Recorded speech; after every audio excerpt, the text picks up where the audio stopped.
talk about fistful of pain, and I'm going to show you 3 types of force multipliers that you might use. The third one is one that we haven't talked about before. The first 2 you may have seen, you may have thought about, but the third one, it's not super unique. People have been using it probably since the beginning of time.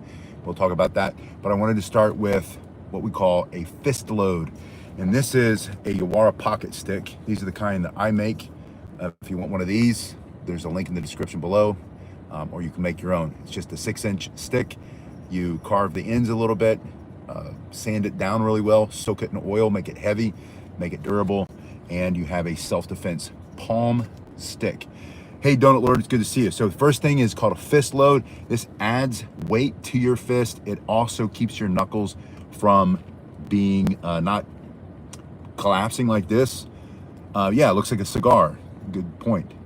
And when you hold it and then you punch somebody in the face for self-defense, you hit him a lot harder. So you can break his jaw, you can hit him in the head, in the temple, in the neck, knock him out for self-defense. You can use the sides here, jab that into his ear, into the side, into the soft tissue. Hi, Eleanor, it's good to see you. So this first one, pocket stick Yawara. Garen, it's good to see you. This is also a fist load. This is a self-defense flashlight. Army Man says, can you find them out of hickory? Yeah, I can get hickory and make these for you, or you can go to like a woodworker shop and you can get yourself a hickory dowel rod and make one of these 6 inches. I make mine in 1 inch in diameter or 1 1/4 inches, and just depends on what stock is available. But they all work about the same. You can do a Kubotan keychain, anything, a roll of quarters. The basic idea of a fist load, the nice thing about something like this self-defense flashlight or a pocket stick, the Yawara, is that there's a little bit that comes out on each side. And so you can swing this in using your whole body, twisting, smashing the jaw, smashing the temple, smashing the neck for self-defense, maybe breaking his ribs. You can bring it down on top like this. The question is, do I use a sanding wheel to make it? No, I use a knife, pocket knife. When I carry, I carve the ends, and then I just sand it by hand. I start with 80 grit, go to 120, and then 220, make it really smooth. Soak it in butcher block oil for about 2 days. Take it out, wipe it off really, really well, rub the oil into it, and then it'll last you forever. You throw it in your pocket. Anybody asks you, it's a massage tool. You can use it to roll out the fascia in your skin. You can use it to hit the pressure points or the trigger points to release the metal. Hey Street Take, it's good to see you. But it's basic self-defense tool, right? So this is the first force multiplier, fistful of pain, that you can carry with you. You can carry these, take these anywhere you go. You can also blind somebody at night if he's coming at you, take away his ability to see you. Force multiplier, taking what you have naturally and increasing the power of your strikes, the lethality of your strikes, the ability for you to stop somebody who's trying to hurt you. And we live in a world where you might not ever see it, but if you need it, there's a force multiplier, fistful of pain, squeeze it hard, and then punch. You can also back fist, hit the guy behind you, hit the guy in the groin behind you, hit this guy here and then hit this guy over here, so you can hit multiple attackers. Yeah, the question is, how do you defend against multiple attackers? You hit them all as fast as you can.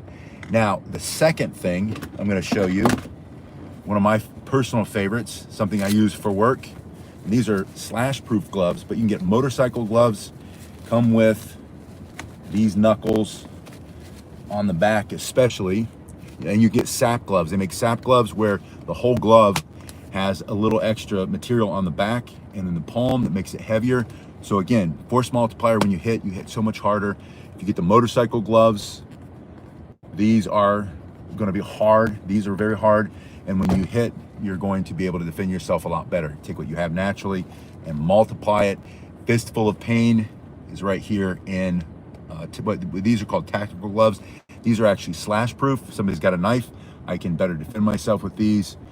These do not get cut against the knife. These are extremely highly rated. They're specialized, but you can get motorcycle gloves if you don't think it's gonna be a knife. If you think you just need to have more power in your punch, you want a fistful of pain, get a good pair of motorcycle gloves or tactical gloves, anything that has these hard knuckles in the back, which protect your knuckles if you're, hit the pavement at 80 miles an hour. But they also, it could be mechanics gloves that have hard knuckles so that when you're working on your engine, it doesn't bust your knuckles up.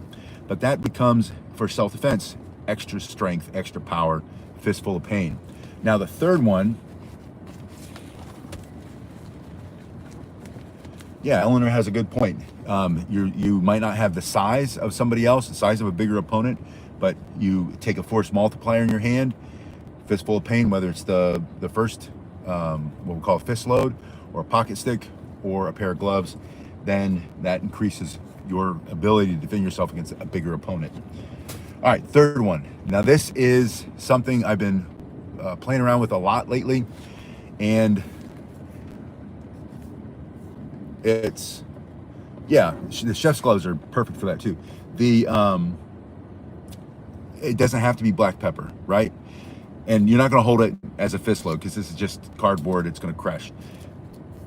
But you could, if you were at a table in a nice restaurant, you could pick up a salt shaker or a pepper shaker, put one in each hand, and then that's the same as a fist load. Just make sure it's not thin glass and it's going to break and cut your hands.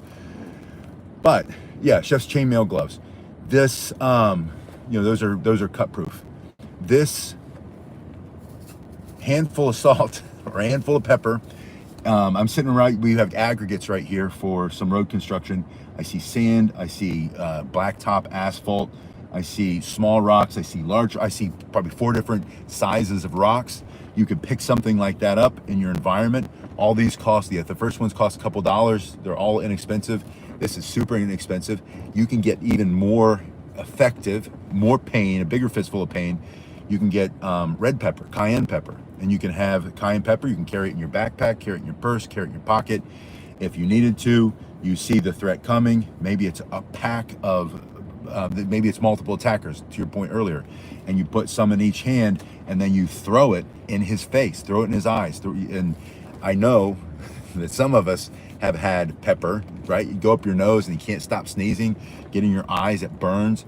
And it can just be simple black pepper like this, table pepper, that you would eat, or it could be cayenne pepper.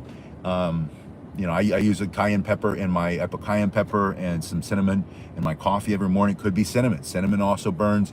But the point is, the third kind of fistful of pain that I want you to consider is, because I want you to have options to defend yourself, to be able to take what you have naturally and increase your ability to do that, to effectively defend yourself.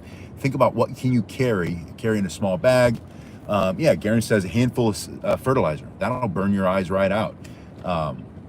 It'll burn your hands too, but you'll wash them. But if it's between life and death or getting out of there, and this isn't going to be as effective, it's not going to stop somebody the way a well-delivered punch right to the jaw with maximum force and power will, but it might be even better. You might create so much pain and discomfort and take away his ability to see you, his ability to chase after you. It goes back to Tim Larkin's book, When Violence is the Answer, and I put that link in the description if you haven't read it yet. And the idea of using violence against violence. So it is a violent act. You put a handful of pepper and someone's trying to do harm to you and you have no other way to defend yourself, and you throw it right in his face. It gets in his eyes, gets in his nose, he sucks it down into his lungs, hopefully. And now he's coughing up and snot's coming and he can't see. Then Garen says it's a distraction. It might be enough for you to run and get out of there. You don't want to have to fight him if you don't have to. You don't know if he's got a weapon, he's got a knife, he's got a gun, he's got something else. He's got buddies with him. I saw a story this morning at a Ralph's grocery store in LA somewhere. A group of 30 thug teenagers wreck the store, steal everything, then come out and attack a couple on their way home and smash their car up. And if they would have got hold of them, probably would have stomped them into the ground. And so it might be, just enough to stop 2 or 3 and then, get out of there because you threw some stuff in their face. And if you had something like this, I don't remember what I paid for it, but I think I got a salt and a pepper shaker. I've eaten all the salt. That's how much salt I eat. And like for $2 or something. I mean, these are super inexpensive. You can have 2 or 3 of these lying around, or like I said, you want it to be more effective, go for cayenne pepper, or think about what else would be a lot more effective. Salt's extremely effective. Throw that in somebody's eye, someone's face. I think pepper's a little bit more distracting, but put that in the comment section. What do you think you could carry in your pocket in addition to a force multiplier like a pocket stick or a flashlight or a Kubotan keychain, in addition to a good pair of gloves with hardened knuckles, like these cut-proof gloves or motorcycle gloves or tactical gloves, mechanics gloves. The third option is what can you carry, put in your hand, throw in your palm, and throw it in someone's face to cause a distraction, to cause discomfort and pain, to force them to stop coming after you. It's all about making them stop trying to hurt you.